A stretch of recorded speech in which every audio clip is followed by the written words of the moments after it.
अच्छा, मेरी आप सबसे गुजारिश है कि MRK वॉक अगर आप सब्सक्राइब करते हैं, लाइक करते हैं, शेयर करते हैं तो मैं भी आपका बहुत शुक्रगुजार हूँगा। अस्सलाम वालेकुम, सत श्री अकाल, नमस्कार, आदाब। मैं हरमीत सिंह और वैसे मैं अगर बात करूँ तो मैं डिस्ट्रिक्ट शांगला से बिलोंग करता हूँ, KPK के इलाके से। पाकिस्तान का पहला सिख न्यूज़ एंकर में बना, न्यूज़ कास्टर, और उसके बाद मैंने काफ़ी अर्सा रिपोर्टिंग की। उसके बाद अब मॉर्निंग शो कर रहा हूँ, साथ साथ मैं रेडियो पाकिस्तान के साथ भी मुंसलिक रहा और मुख्तलिफ कमर्शियल में काम किया। अभी रिसेंटली एक टेलीनॉर का कमर्शियल में रहा था अगस्त के महीने में। इसके साथ साथ मैं अभी कुछ फिल्म जो TRT से एक शॉर्ट फिल्म भी मेरी रिलीज़ हो चुकी है, अब एक और फिल्म भी आने वाली है। अब मॉर्निंग शो का होस्ट हूँ, तो ये काम कर रहा हूँ। कई कॉलम जो है वो मैं लिखता हूँ, ब्लॉगर हूँ, खुद ब्लॉग भी करता हूँ और जो है अपना यूट्यूब चैनल भी मैं रन कर रहा हूँ। तो कई सारी चीज़ें हैं जिसके हवाले से मैं अगर बताऊँ तो बड़ी लंबी लिस्ट है मेरे पास, आप थक जाएंगी, लेकिन ये काम है मेरा। और मैं एक साफत का एक अदना सा स्टूडेंट हूँ, तो अभी भी मैं एक लर्निंग के एक प्रोसेस से गुजर रहा हूँ और हर दिन मेरे लिए आप जैसे दोस्तों से सीखने का मुझे एक मौका मिलता है। मेरी वालदा मुझे मीत बुलाती थी और मीत बड़े प्यार से मुझे मीता, मीत, तो लोग काफ़ी मुझे जब प्यार से मिलते हैं तो मुझे बोलते हैं मीत, और मीत का मतलब होता है दोस्त। और हर मीत तो हर किसी का दोस्त बन गया भाई, फिर हम दोस्ती हमारी। मेरी कोशिश भी होती है कि मैं दोस्त बड़े ज़्यादा रखता हूँ और हर एक से मैं जब मिलता हूँ तो बड़े ऐसे मिलता हूँ कि जैसे ही इसको मैं पुराने दौर से ही जानता हूँ और उसको भी ऐसा फील होता है कि शायद ये बहुत पुराना दोस्त है मेरा। तो मेरे जिस तरह मेरा नाम का मतलब है, उसी तरह जब लोगों का मेरे साथ मिलन होता है तो वो भी यही समझते हैं कि भैया आप दोस्त, फ्रेंडली बंदे हो। तो ये चीज़ है कि लोग मुझे मीत बुलाया करते थे अपने घर में। मैं डिस्ट्रिक्ट शांगला जो खैबर पख्तूनख्वा का एक ऐसा इलाका है जहाँ पे बड़ा ऐसे आप समझे कि काफ़ी दूर, अगर वहाँ पे सड़कों की जो सूरत हाल है, एक देहाती इलाके से मैं बिलोंग करता हूँ। और मुझे कभी भी मैं सोचता हूँ कि टेलीविज़न की स्क्रीन पर मैं बैठता हूँ, मुख्तलिफ टेलीविज़न की स्क्रीन पर और मुख्तलिफ फिल्मों में जब मैं आता हूँ तो मैं हैरान हो जाता हूँ, क्योंकि उस इलाके का क्या अगर मैं जिक्र करूं, तालीम, एजुकेशन बहुत ज़्यादा है। चकेसर गांव है मेरा, लेकिन हम 2000 में हमारे नक्शा जो था पाकिस्तान का, उसमें हमारे गांव का नाम तक नहीं था। बट बहरहाल अपनी मेहनत से, अपनी कोशिशों से और आप जैसे दोस्तों की और रब के करम से मैं इस मुकाम तक पहुंचा हूं। अच्छा, ये सवाल बड़ा इंटरेस्टेड है। मैं जब भी मेरे पे ऐसे में कई डॉक्यूमेंट्रियाँ बनी हैं और ख़ासकर BBC ने भी बनाई थी कि meet with a Pashtun Sikh. तो इसमें ऐसा है कि हमारी बहुत बड़ा हमारा जो बड़ा कबीला है सिखों का, वो काफ़ी वज़ीरिस्तान के इलाकों में, पिशावर में, सवात में, शांगला में, बुनेर में काफ़ी सालों से, सदियों से आबाद है। और मेरे जो परदादा थे वो हरीपुर के इलाकों से बिलोंग करते थे। फिर 150 साल कबल हम शांगला की तरफ गए और वहाँ पे जो रीत रिवाज थे, वो सारी चीज़ें जब आप कल्चर, क्योंकि वहाँ का सारा कुछ आपने अडॉप्ट कर लिया है, तो पश्तो जो है वो, अब मुझे देखें तो मैं पश्तो के गाने बहुत ज़्यादा सुनता हूँ। हालांकि जब लोग देखते हैं कि वो हैरान भी हो जाते हैं, क्योंकि वो ये देखते हैं कि सिख तो पंजाबी होते हैं। तो नॉर्मली जब मैं जहाँ पे बात करता हूँ, जब पश्तो में बात करता हूँ, लोग बड़े हैरान हो जाते हैं कि हम तो सोच रहे थे कि हरमीत सिंह कहीं उर्दू स्पीकर या पंजाबी है। अच्छा, मुझे याद नहीं आ रहा है। अच्छा, पश्तो का आपने गाना किया तो मुझे सरदार अली टक्कर बहुत ज़्यादा पसंद है और उसका एक गाना है, जैसे उसकी आवाज़ बड़ी कमाल की है और मुझे इसके बहुत लोगों को पसंद नहीं है, लेकिन मुझे उसके गनी खान के जितने भी उसने कलाम गाए हुए, जितने भी उसके सॉन्ग्स हैं, बड़ी गज़लें बड़ी कमाल की हैं। और एक गज़ल है कि जुल्फ़े खुरे कमाल खूब राजी, तोरे त्यारे कमाल खूब राजी। अब मैं उसी स्टाइल में गाऊंगा तो बड़ा मुश्किल है मेरे लिए, बट ये कमाल का है, मेरा फेवरेट है।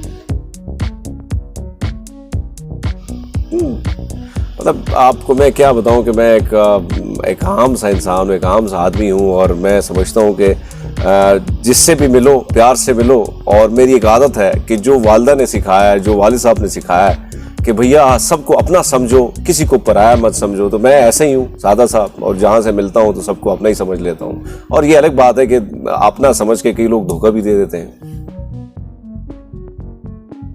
दिन मेरा शुरू होता है कि सुबह जल्दी, क्योंकि मैं बहुत जल्दी उठता हूँ, 5 बजे मैं उठता हूँ, फिर मैं पाठ करता हूँ जो हमारा प्रेयर है। उसके बाद मैं सीधा आके नॉर्मल तो मैं एक्सरसाइज करता हूँ, लेकिन आजकल एक्सरसाइज इवनिंग पे चली गई है मेरी, मॉर्निंग वॉक जो थी।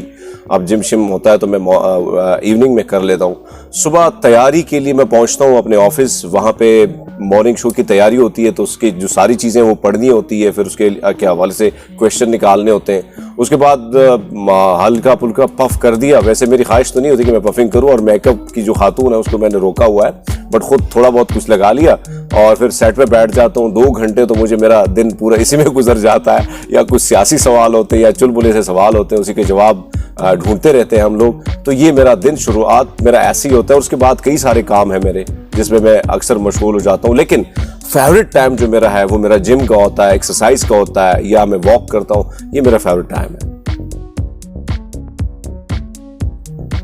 जिंदगी में बहुत सारे लोग ऐसे होते हैं जो आपके इंस्पिरेशन, आप इंस्पायर हो जाते हैं उनसे, और मैं समझता हूं कि अगर मैं करियर के हवाले से करूं तो मैं काफ़ी मायूस हो चुका था।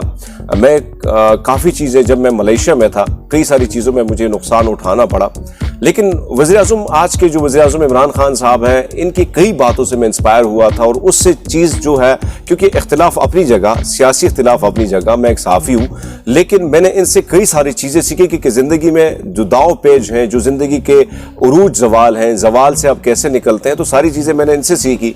तो इनकी पर्सनालिटी काफ़ी मुझे अट्रैक्ट करती है। और अगर मैं बात करूं, ऐसे मैं कई सारे लोग हैं, लेकिन मैं अगर रिसेंटली बात करूं तो मैं खान साहब से ज़्यादा इंस्पायर हूं। मैं बड़ा खुशकिस्मत इंसान समझता हूँ अपने आप को, क्योंकि लोगों को एक मसाइल होता है। ऐसा नहीं है कि माइनॉरिटी के मसले मसाइल नहीं है, बहुत सारे मसाइल भी है जिसमें मैं गुफ्तगू करता रहता हूँ, लेकिन I am the lucky one कि जैसे मैंने 22 करोड़ मुसलमानों में हम सिर्फ 2-3% हैं, और सिख तो ना होने के बराबर 1,80,000 लोग हम लोग हैं। तो मेरी शुरुआत होती थी सुबह सुबह की खबरों से, अस्सलाम वालेकुम, सत श्री अकाल से, और सत श्री अकाल से बाद जो मुझे लोगों का रिस्पॉन्स मिला वो बड़ा प्यारा मिला। और मैं आज भी अगर मैं पार्लियामेंट जाता हूँ, मैं मुख्तलिफ गलियों कूचों में चलता हूँ, रिपोर्टिंग करता हूँ, तो लोग मुझसे सेल्फियां ले लेके मेरा टाइम जो है वेस्ट इसलिए हो जाता है कि सेल्फियां, और मैं इनकार नहीं कर सकता हूँ क्योंकि लोगों की मोहब्बत है, लोगों का प्यार इतना ज्यादा है कि मैं इनकार नहीं कर सकता हूँ। नवाज शरीफ साहब एक जज्बाती से इंसान हैं, अच्छे बंदे हैं, बुरे नहीं हैं, लेकिन हालात जब आपके बुरे आते हैं तो कई सारी चीज़ों में आप ऐसे चले जाते हैं कि जो आपके अपने भी होते हैं वो भी मुंह मोड़ लेते हैं। तो इस वक्त एक बुरी सिचुएशन है जिसका उसका सामना है, लेकिन बहरहाल एक अच्छे इंसान है और बहुत सारा काम किए है मुल्क के हवाले से। आसिफ अली जरदारी बहुत ज़्यादा चालाक इंसान है, शातिर हैं, बड़ी चालाकी उनके हर बात में होती है, और एक ऐसे पॉलिटिशियन है जिनको मैं ये कहूँगा कि एक मंजे सियासतदान, जो पूरी गेम पीपल्स पार्टी या जो खेली जाती है सियासत के दाव पेज, अगर कोई सीखना चाहे तो आसिफ जरदारी से सीख सकता है। मौलाना फजलुर रहमान मौलाना फजलुर रहमान साहब की मैं अगर बात करूं, मेरे उनके बेटे के साथ बड़े अच्छे ताल्लुकात हैं, लेकिन मौलाना साहब भी आज एक ऐसी उम्र में पहुंच गए कि जज्बातों के भौर में रहते हैं, और कुछ बातें जो फ्रस्ट्रेशन है उनके चेहरे पे भी दिखाई दे रही है। वही लोग जो कभी उनके दोस्त हुआ करते थे, लेकिन कुछ चीज़ें ना मिलने के बाद वो जिस तरह इख्तिलाफ और खुल के इख्तिलाफ पे आ गए हैं, मैं समझता हूँ कि ये क्योंकि मौलाना साहब को समझा जाता था कि ये जमहूरियत के हवाले से ये किसी जगह में भी फिट आ जाते हैं। जिस तरह हम देखते हैं ना कि आलू हर चीज़ के साथ फिट आ जाता है, मौलाना भी फिट आ जाते हैं, पर खान साहब ने थोड़े से दरवाजे पे लगा बंद कर दिए। मुझे फौज चौधरी बहुत पसंद है, मैं दिल से कहता हूँ, बड़ी रिस्पेक्ट उनके लिए है कि कई सारी चीज़ें जैसे अब्दुल सलाम के हवाले से या मलाला के हवाले से कई सारी चीज़ें उन्होंने मेरी फेवरेट की हैं, और बड़े हक की बात करते हैं, बड़े सच की बात करते हैं। तो ऐसे पॉलिटिशियन की ज़रूरत है कि वो जब पॉजिटिव बात करते हैं तो वो अच्छा भी लगता है, सोसाइटी एक पॉजिटिव वे से जाती है, पॉलिटिशियन अगर पॉजिटिव वे अपनाते हैं तो। मुझे मैं एक थोड़ी सी चीज़ क्लियर कर दूं कि मुझे बड़ी ऑफर्स हैं। मुझे जब थ्रेट्स मिले मेरे भाई के मर्डर के बाद, तो मुझे बड़े थ्रेट्स थे। वज़ीर-ए-आज़म इमरान खान साहब ने उस पर नोटिस लिया, और मुझे भारत से एक मिनिस्टर की कॉल आई कि आपको दिल्ली में एक अच्छा खासा घर हम देंगे, आपके सारी फैमिली को जॉब्स देंगे, टेलीविजन में आपको जॉब मिलेगी, आप आ जाएं। तो मैंने उनको जवाब में ये कहा कि आपने फिर काम मुझसे तारीख फतेह का लेना है। तो उसके बाद वो खामोश हो गए। ऐसे में मैं हमेशा तरजीह देता हूँ अपने वतन को और अपने इस मुल्क को, क्योंकि मुझे ऑफर तो बहुत सारी चीज़ें की, और मीडिया से हूँ तो कहीं जाना मेरे लिए मुश्किल नहीं है, बट ये है कि अगर मैं जाऊँ भी, अगर ऐसे खुदा न खास्ता हालात बड़े तंग हो गए, तो मैं फिर वो हमारे सरदारों का कहना है कि कनाडा चलिए, तो फिर शायद कनाडा की तरफ मुँह करूँ। देखिए माइनॉरिटी नहीं बल्कि मेजॉरिटी के लिए भी बड़े मसाइल का सामना है। आप देखिए ना कि एक बंदे ने 200 पर मुश्तमिल एक फैक्ट्री को 800 बना दिया, पाकिस्तान की एक्सपोर्ट को कितना उसने तेजी दे दी। आपने उस पर सिर्फ इसलिए इल्जाम लगाया कि वो ईमानदार था, वो ईमानदारी से काम कर रहा था। तो ये जो हुजूम हम बनते जा रहे हैं, कौम से जब हुजूम बनते जा रहे हैं, तो ये तशवीशनाक है। बल्कि सिर्फ माइनॉरिटी की मेजॉरिटी भी अब इस बात पे है कि अगर हमने कुछ बोला, ऐसे वैसे भी कुछ ना बोला, लेकिन अगर कोई आपके खिलाफ आ गया, 2 बंदे इकट्ठे कर दिया, आप पर इल्जाम लगा दिया और आपकी जान ले ली। क्योंकि हम देखते हैं ये जो मॉब है ये सजा भी खुद देता है, फैसला भी खुद करता है, अदालत भी अपनी लगा रहा है। तो जो रियासत की रिट है वो इंतहाई कमजोर हो चुकी है और इसमें पॉलिटिशियन इन्वॉल्व है। पॉलिटिशियन जिस तरह अपने फायदे के लिए इन मजहबी लोगों को आगे लेके आते हैं और इस नारे को बुलंद करते हैं, तो मैं समझता हूं कि इस वक्त रियासत को कमजोर करना, फिर इसमें हमारे सिक्योरिटी इदारों का भी बहुत बड़ा हाथ है। उन्होंने जिस तरह 2-2 हज़ार रुपए बांटे, तो मैं समझता हूं मैं उन पर भी तनकीद करूंगा कि ऐसी चीजें अगर उन्होंने की है तो आज खमियाजा वली खान जो है पश्तूनों के बहुत बड़े लीडर थे, काश के उसको पूरा पाकिस्तान अपना लीडर समझता। उनकी एक बात मुझे आज भी याद है, उन्होंने कहा था कि जो बीज आपने अफगानिस्तान में बोए हैं इसका खमियाजा आपको यानी आपका फल मिलेगा। और आज वो खमियाजा ज़िया-उल-हक ने जो हमें काशनकोफ कल्चर दी, जो जहनीत दी, आज उसका खमियाजा हम पूरी दुनिया में भुगत रहे हैं। पासपोर्ट में बाहर जाता हूं तो मुझे एक साइड पे कर दिया जाता है, बंगाली को दूसरी साइड पे कर दिया जाता है, हमारा पासपोर्ट ऐसे फेंके में दिया जाता है। तो तकलीफ होती है, बीइंग अ पाकिस्तानी तकलीफ बहुत होती है। हाय रब्बा, सवाल बड़ा प्यारा है। मैं दोनों चीज़ों को बहुत पसंद करता हूँ, लेकिन सब्जियां मुझे बहुत ज़्यादा पसंद है और मुझे चिकन बिरयानी बहुत पसंद है, लेकिन खा नहीं सकता हूँ, स्टमक थोड़े से इशू हो जाते हैं। लेकिन बहरहाल मैं अगर खाऊं तो मुझे मटर आलू बहुत पसंद है, लोबिया बहुत पसंद है, रेड बीन्स जो मेरे फेवरेट है। कहीं जाता हूं मुझे कोई खाने की इनविटेशन होती है तो मैं कहता हूं कि भैया आप मुझे ना रेड बीन्स खिला दें तो बस मेरा जो खाना ही पूरा हो गया। तो ज़्यादातर मेरी कोशिश होती है कि मैं सब्जियां और दालों की तरफ जाऊँ। रेनी डे तब अच्छा लगता है कि भाई आपके हाथ में मग हो और कॉफ़ी का या चाय का। चाय जो है कमाल की बनी हो, मैं खुद अपने हाथ से जो बनाता हूँ बड़े मज़े की होती है।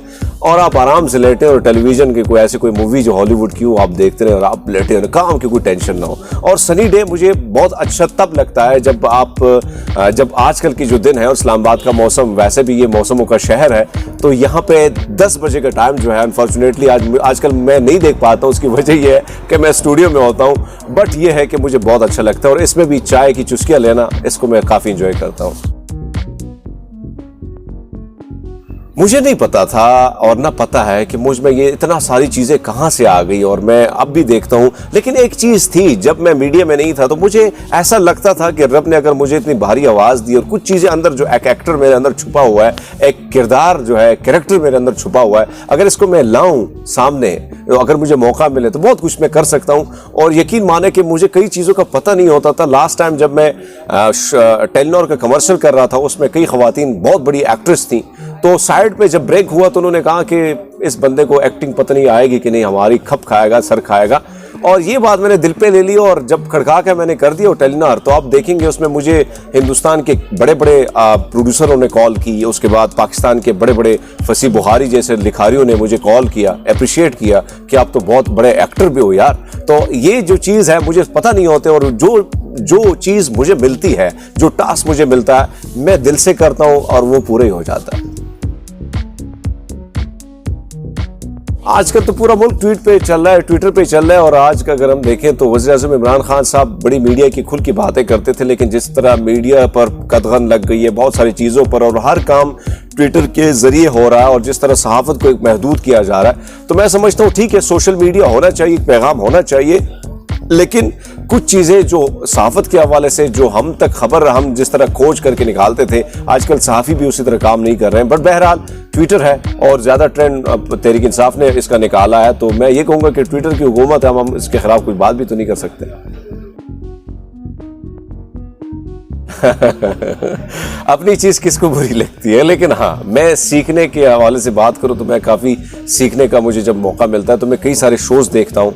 और गुड मॉर्निंग इसमें अगर मैं इसकी बात करूं, अब्दुल्ला की बात करूं, मेरे फेवरेट हैं, बहुत अच्छा शो करते हैं वो लोग, काफ़ी सीनियर हैं। हम जब फील्ड में नहीं थे तब भी इनको हम देखते हैं और आज भी अगर हम आज शो में बैठे होते हैं तब भी हम उनको देखते रहते हैं कि उनका शो कैसा है, हमारा कैसा जा रहा है। पर अल्लाह का शुक्र है कि हम बड़े कम अरसे में हमारा शो जो है वो टॉप 10 में जा रहा है और बड़ी अच्छी रेटिंग आ रही है। बट बहरहाल मेरा फेवरेट शो जियो पे जो चलता है अब्दुल्ला का वो है।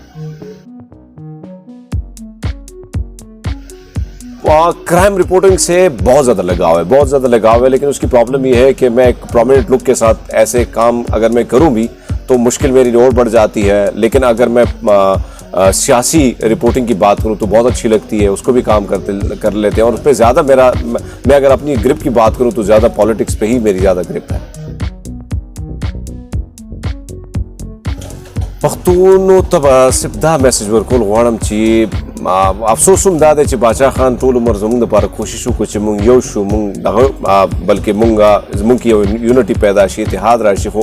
अनफॉर्चुनेटली मुंग वो सपरे यो नशु वो सुम मुंग की यो बड़े बड़े खबरों मने मुंग जंग झगड़ी को वड़ा पुलई पागे मनी मड़ी को न सवेम ची दुनिया डेर बदल शेदा मुंग खपल पुख्तनो तबम दा वी खपल दा कल्चर ची कुम दे दा मणो दा यो बल सद जिद दा उस एरोल पकार दी यो नवे सिमत तरफ ततलप पकार दी जका ची दुनिया उस बदल दा मुंग खपल दा कुम ची कल्चर दे जमु दा ची कल मुंग न बदलो कुम ची सख कल्चर दे डेर खबर मुंग की दन प्रति दी खो सख खबर दा सी दी ची आगा मुंग ला जमु इमेज ला डेर ज्यादा नुकसान रसी जमा बदा गुजारिश ची मुंग आगा कल्चर प्रीदू कुम ची जमुंग इमेज ला नुकसान रसी और आगा कल्चर खपल को कुम ची पुख्तनों के ऑर्डर खोक दे पूरे दुनिया आगा अप्रिशिएट की ची आगा खपल को नजमा ख्याल द पुख्तनों पूरे दुनिया के बनोमी।